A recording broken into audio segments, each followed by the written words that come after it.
માન્ય ધારાસભ્ય ચૈતરભાઈ વસાવાએ જે લાફાકાંડ બન્યો છે 5 તારીખે જુલાઈની, એ લાફાકાંડમાં આદિવાસી નેતાઓ લડે છે.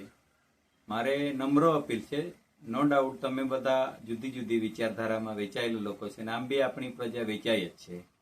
તો આ પ્રજા માટે મારે નમ્ર અપીલ છે કે કાં તો આમાં તમે સત્તા માટે લડતા હોય તો સમાધાન નહીં કરો, પણ સમાજ માટે લડતા હોય તો સમાધાન કરીને આને રસ્તો કાઢવો પડશે.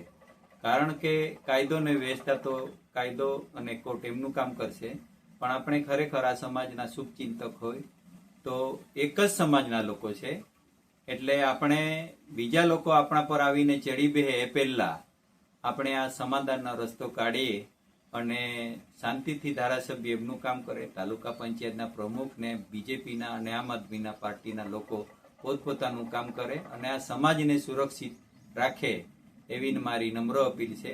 બાકી તમે લડાતા રહેશો તો બહારના જે ઘૂસણ કર્યા અને બહારના જે રાજનીતિ કરવાવાળા લોકો આપણા પર રાજ કરતા રહેશે અને આ પ્રજાનું આવી રીતે જ નિકંદન કાઢતા રહીશું. આભાર.